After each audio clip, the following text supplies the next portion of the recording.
Hello welcome to my channel. ഇന്ന് ഞാൻ വന്നിട്ടുള്ളത് നല്ലൊരു പലഹാരത്തിൻ്റെ റെസിപ്പി ആയിട്ടാണ്. സൂപ്പർ ടേസ്റ്റാണ്, പുറമെ നല്ല ക്രിസ്പിയാണ് കേട്ടോ. നമ്മളെ പബ്സൊക്കെ പോലെ അടിപൊളിയാണ്. അപ്പോൾ ഈ ഒരു പലഹാരം എങ്ങനെയാണ് ഉണ്ടാക്കിയെന്ന് നോക്കാം. ഇപ്പോൾ ആദ്യം തന്നെ നമുക്കിതിൻ്റെ ഫില്ലിങ് ഉണ്ടാക്കിയെടുക്കാം. ഇതിനായിട്ട് ഒരു പാൻ അടുപ്പത്ത് വെച്ച് കൊടുത്തിട്ടുണ്ട്. അതൊന്ന് ചൂടായി വരുമ്പോൾ ഇതിലേക്ക് ഒരു 2 ടേബിൾ സ്പൂൺ ഓയിൽ ഒഴിച്ച് കൊടുക്കുക.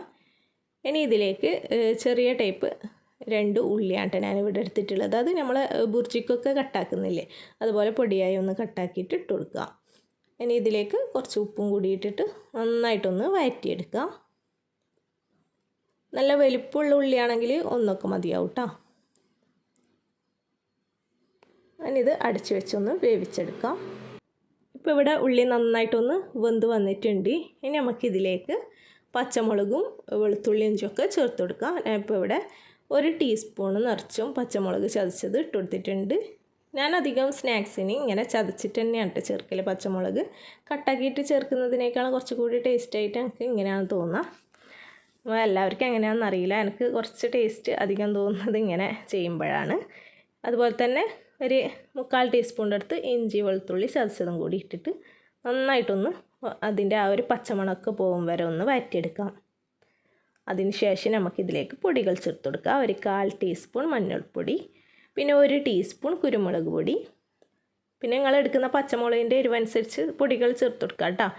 പിന്നെ 1 ടീസ്പൂണ് ഒന്നുകിൽ ഗരം മസാല ചേർത്ത് കൊടുക്കുക, അല്ലെങ്കിൽ ചിക്കൻ മസാല ചേർക്കാം. എന്നിട്ട് നന്നായിട്ടൊന്ന് വഴറ്റിയെടുക്കാം. ഇപ്പോൾ ഇവിടെ ചിക്കൻ മസാലയാണ് ചേർത്തിട്ടുള്ളത്. എന്നിട്ട് ആ പൊടിൻ്റെ പച്ചമണം മാറും വരെ ഒന്ന് ഇളക്കി കൊടുക്കുക. അതിനുശേഷം ഞാൻ ചിക്കന് ചെറുതായി ഒന്ന് കൈ കൊണ്ട് തന്നെ ഒന്ന് ഇങ്ങനെ പിച്ചെടുത്തിട്ട് അത് ഇട്ട് കൊടുത്തിട്ടുണ്ട്. ഇതിപ്പോൾ ഒരു അത്യാവശ്യം നല്ല വലിപ്പമുള്ളൊരു 3 പീസ് ചിക്കനാണ് എടുത്തിട്ടുള്ളത്. അപ്പോൾ നിങ്ങൾക്ക് മസാലയിൽ കൂടുതൽ ഉള്ളി വേണമെങ്കിൽ അതിനനുസരിച്ച് ഉള്ളി ചേർത്തിട്ട് ചിക്കൻ കുറക്കുക. അതൊക്കെ നിങ്ങളുടെ ഇഷ്ടത്തിനനുസരിച്ച് ചെയ്യാം കേട്ടോ. അപ്പോൾ ഇവിടെ ചിക്കന് കുറച്ച് ചിക്കൻ മസാലയും ഉപ്പും മഞ്ഞൾപ്പൊടിയും കുരുമുളക് പൊടിയും കൂടി ഇട്ടിട്ടൊന്ന് വേവിച്ചെടുത്തതാണ്.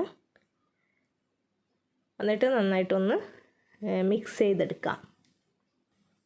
ഈ സമയത്ത് കുറച്ച് മല്ലിച്ചപ്പും കൂടി കട്ടാക്കിയിട്ട് ഇട്ട് കൊടുക്കുക. വേണമെങ്കിൽ കുറച്ചുകൂടി ഒന്ന് അടിപൊളിയാക്കാൻ വേണ്ടി കുറച്ച് സോയാ സോസും പിന്നെ ചില്ലി സോസും ടൊമാറ്റോ സോസും ഒക്കെ ചേർത്ത് കൊടുക്കുക കേട്ടോ. അല്ലെങ്കിൽ പിസ്സ സോസ് മാത്രം ചേർക്കാം. അങ്ങനെ നിങ്ങൾക്ക് ഫില്ലിങ് ഇഷ്ടമുള്ള പോലെ റെഡിയാക്കി എടുക്കാം കേട്ടോ. അപ്പോൾ നമ്മൾ ഫില്ലിങ് ഇവിടെ റെഡി ആയിട്ടുണ്ട്. ഇനി നമുക്ക് ഫ്ലെയിം ഓഫ് ചെയ്യാം. ഇനി നമുക്ക് ഇതിൻ്റെ മാവൊന്ന് റെഡിയാക്കി എടുക്കാം. അതിനായിട്ട് ഒരു ബൗളിലേക്ക് 1 കപ്പ് മൈദ ഇട്ട് കൊടുത്തിട്ടുണ്ട്. ഇനി ഇതിലേക്ക് ആവശ്യത്തിനുള്ള ഉപ്പിട്ട് കൊടുക്കുക.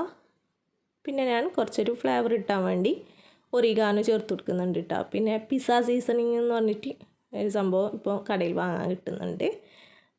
നല്ല ടേസ്റ്റാണ് കേട്ടോ. അതുണ്ടെങ്കിൽ അതിട്ട് കൊടുത്താലും മതി. ഇത് രണ്ടും ഇല്ലെങ്കിൽ ഇട്ട് കൊടുത്തില്ലെങ്കിലും കുഴപ്പമൊന്നുമില്ല കേട്ടോ. ഇനി ഇതിലേക്ക് കുറേശ്ശെ വെള്ളം ഒഴിച്ചിട്ട് നന്നായിട്ട് ഒന്ന് കുഴച്ചെടുക്കാം. നമ്മൾ ചപ്പാത്തിക്കൊക്കെ കുഴക്കുന്നില്ലേ, ആ ഒരു രീതിയിൽ ഒന്ന് കുഴച്ചെടുക്കാം. വെള്ളയിൽ വെച്ച് ഇതുപോലെ ഒന്ന് മിക്സാക്കിയ ശേഷം ഇനി നന്നായിട്ടൊന്ന് കുഴച്ചെടുക്കണം കേട്ടോ. എത്രത്തോളം നമ്മളിത് കുഴച്ചെടുക്കുന്നത് അതിനനുസരിച്ച് നമ്മൾ മാവ് നല്ല പോലെ റെഡിയാക്കി കിട്ടും. നല്ല സോഫ്റ്റായി കിട്ടും. നല്ലോണം ഒന്ന് പ്രസ് ചെയ്ത് ഇങ്ങനെ കുഴച്ചെടുക്കാം കേട്ടോ. ഇനി ഇത് ഇങ്ങനെ 4ആയിട്ടൊന്ന് കട്ടാക്കിയെടുക്കാം. ഇത് നിങ്ങൾക്ക് ആദ്യം മസാല ആക്കുന്നതിന് മുന്നേ ഒന്ന് കുഴച്ച് വെച്ചിട്ട് പിന്നെ മസാല ആക്കിയാലും മതി കേട്ടോ. ഇനി നമുക്ക് ഈ 4 എണ്ണം എടുത്തിട്ട് ഇങ്ങനെ ബോൾസാക്കി വെക്കാം. ഇതിപ്പോൾ ഞാൻ റെസ്റ്റ് ചെയ്യാനൊന്നും വെക്കുന്നില്ല കേട്ടോ. വേഗം എടുത്ത് ഒന്ന് പരത്തിയെടുക്കുകയാണ്. കുറച്ച് പൊടി പലമ ഇട്ട് കൊടുത്തിട്ടുണ്ട്. ഇനി നമുക്ക് ഓരോ ബോൾസ് എടുത്തിട്ട് സാധാരണ നമ്മൾ ചപ്പാത്തിക്ക് പരത്തുന്നില്ലേ, അതുപോലെ നൈസായിട്ടൊന്ന് പരത്തിയെടുക്കാം. ഇപ്പോൾ ഇത് ഞാനൊന്ന് പരത്തിയെടുത്തിട്ടുണ്ട്. ഇനി നമുക്ക് ഇതിൻ്റെ മുകളിലായിട്ട് ഒന്നുകിൽ ബട്ടർ അല്ലെങ്കിൽ ഓയിൽ ഏതെങ്കിലും ഒന്ന് ഇതുപോലെ ഒന്ന് ബ്രഷ് വെച്ച് ഒന്ന് തേച്ച് കൊടുക്കാം. എല്ലായിടത്തും ആവണം കേട്ടോ ഒരുപോലെ. ഇനി അതിൻ്റെ മുകളിലായിട്ട് മൈദപ്പൊടി ഇതുപോലെ ഒന്ന് വിതറി കൊടുക്കുക. എല്ലായിടത്തും ഇതുപോലെ ഒന്ന് വിതറാം. എന്നിട്ട് ഇതിൻ്റെ ഈ ഒരു സൈഡ് ഇതുപോലെ ഒന്ന് മടക്കി കൊടുക്കാം. എന്നിട്ട് അതിൻ്റെ മുകളിലും ഓയിൽ ആക്കി കൊടുക്കാം. അതുപോലെ തന്നെ മൈദപ്പൊടിയും വിതറി കൊടുക്കാം. അതിനുശേഷം നമുക്ക് മറ്റേ ഭാഗമില്ലേ ഇതേപോലെ തന്നെ നമുക്ക് മടക്കിയെടുക്കാം. എന്നിട്ട് വീണ്ടും നമുക്ക് അതേപോലെ തന്നെ ഇതിൻ്റെ മുകളിലായിട്ട് ഓയിൽ തേച്ച് കൊടുക്കാം. പിന്നെ മൈദപ്പൊടി വിതറി കൊടുക്കാം. ഇനി നമുക്ക് ഇതുപോലെ ഒന്ന് മടക്കാം. എന്നിട്ട് ജസ്റ്റ് കൈ കൊണ്ടൊന്ന് പ്രസ് ചെയ്തിട്ട് നമുക്ക് ഇത് കുറച്ചൊന്ന് പരത്തിയെടുക്കാം കേട്ടോ. ഒരുപാടൊന്നും വേണ്ട, കുറച്ചൊന്ന് പരത്തിയെടുത്താൽ മതി. ഇപ്പം വളരെ വീതി കുറവല്ലേ, അപ്പോൾ കുറച്ചും കൂടി ഇതുപോലെ ഒന്ന് പരത്താം. ഇതിലും അതേപോലെ തന്നെ നമുക്ക് ഓയിൽ തേച്ച് മൈദപ്പൊടി ഒന്ന് വിതറി കൊടുക്കാം. ഇനി നമുക്ക് ഇതുപോലെ ടൈറ്റായിട്ടൊന്ന് റോൾ ചെയ്തെടുക്കാം. ഇത്രയും പണിയുള്ളൂ കേട്ടോ. ഇനി നമുക്ക് ഇതേപോലെ തന്നെ റോൾ ചെയ്ത് പോകാം. ഇനി നമുക്ക് ഇതിൻ്റെ നടുവിൽ വെച്ച് ഇതുപോലെ നൂല് കൊണ്ടൊന്ന് കട്ട് ചെയ്തെടുക്കുക. നൂല് കൊണ്ടാകുമ്പോൾ അതിൻ്റെ ഷേപ്പൊന്നും പോയി കിട്ടില്ല കേട്ടോ. ആ ലെയറായിട്ട് ഇങ്ങനെ വന്നിട്ടില്ല, അതൊന്നും പോവില്ല.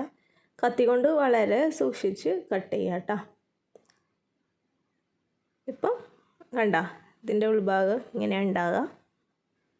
ഇനി നമുക്ക് ആ കട്ട് ചെയ്ത ഭാഗം അടിഭാഗത്തായിട്ട് വെച്ചിട്ട് ഇതുപോലെ ഒന്ന് നമുക്ക് പരത്തിയെടുക്കണം. ആദ്യം ഒന്ന് പ്രസ് ചെയ്ത് കൊടുക്കുക. എന്നിട്ട് എത്രത്തോളം നമുക്ക് നൈസായിട്ട് പരത്താൻ പറ്റുമോ അത്ര കണ്ടൊന്ന് പരത്തിയെടുക്കാം കേട്ടോ. ഇത് നിങ്ങൾക്ക് 5 ബോൾസായിട്ടോ 6 ബോൾസായിട്ടോ എടുക്കാം കേട്ടോ. അപ്പോൾ ഇവിടെ അത്യാവശ്യം ഈ ഒരു വലുപ്പത്തിലെങ്കിലും കിട്ടുന്നുണ്ട് നമ്മളൊരു ഈ പലഹാരം. അതുകൊണ്ടാണ് ഞാനിപ്പോൾ ഈ ഒരു രീതിയിൽ പരത്തിയെടുത്തിട്ടുണ്ട്. അതിന് നമുക്ക് ഇതിൻ്റെ മുകളിലായിട്ട് ഫില്ലിങ് വെച്ച് കൊടുക്കാം.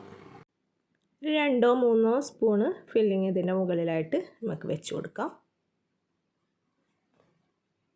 നിങ്ങൾക്ക് ഇതുപോലെയല്ല ഇഷ്ടമില്ല ഏത് ഫില്ലിങ് വേണമെങ്കിൽ വെച്ച് കൊടുക്കാം കേട്ടോ. വെജ് ആണെങ്കിൽ വെജ് വെക്കാം, എന്ത് വേണമെങ്കിൽ വെച്ച് കൊടുക്കാം. എന്നിട്ട് ഇതിൻ്റെ എല്ലാ സൈഡും കൂടി ഇതുപോലെ ഒന്ന് ലെയർ ചെയ്ത് എടുത്തിട്ട് ഒന്ന് അമർത്തി കൊടുക്കാം കേട്ടോ. അപ്പോൾ എല്ലാം കൂടി ഇതുപോലെ ഒന്ന് അമർത്തി കൊടുക്കാം. അപ്പോൾ ചെറിയൊരു നെറിവ് പോലെ വരും കേട്ടോ, നമ്മൾ മോമോസിൻ്റെ പോലെ. എന്നിട്ട് ഇതുപോലെ ഒന്ന് കയ്യിൽ വെച്ചൊന്ന് പ്രസ് ചെയ്ത് കൊടുക്കാം.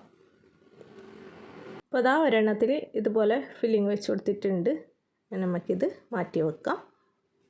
ബാക്കിയുള്ളതും ഇതേപോലെ തന്നെ നമുക്ക് ചെയ്തെടുക്കാം. ഇതുപോലത്തെ 8 എണ്ണമാണ് നമുക്കിവിടെ കിട്ടിയിട്ടുള്ളത്. അപ്പോൾ നിങ്ങൾ 5 ബോൾസ് എടുക്കുകയാണെങ്കിൽ 10 എണ്ണം തന്നെ കിട്ടും. അപ്പോൾ ഇനി നമുക്ക് ഇതൊന്ന് ഫ്രൈ ചെയ്തെടുക്കാം. ഇതായിട്ടിതാ എണ്ണച്ചട്ടി അടുപ്പത്ത് വെച്ച് കൊടുത്തിട്ടുണ്ട്. നന്നായി ചൂടായി വരുമ്പോൾ നമുക്ക് ഇതിലേക്ക് ഇട്ട് ഒന്ന് ഫ്രൈ ചെയ്തെടുക്കാം. ഇതിൻ്റെ മുകൾ ഭാഗമൊക്കെ ഇതുപോലെ ഒന്ന് ഓയിലാക്കി കൊടുക്കാം കേട്ടോ. ഇത് അത്യാവശ്യം നല്ല ചൂടോട് കൂടി കഴിക്കണം കേട്ടോ. അപ്പോൾ നല്ല ക്രിസ്പി ആയിരിക്കും. നമ്മൾ പപ്സൊക്കെ പോലെ ഇങ്ങനെ പൊടിഞ്ഞ് വരും കയ്യിൽ. ഇനി ഇതിൻ്റെ ഒരു സൈഡ് ഒന്നായിട്ടാകുമ്പോൾ നമുക്കിതൊന്നുപോലെ ഒന്ന് മറിച്ചിട്ട് കൊടുക്കാം.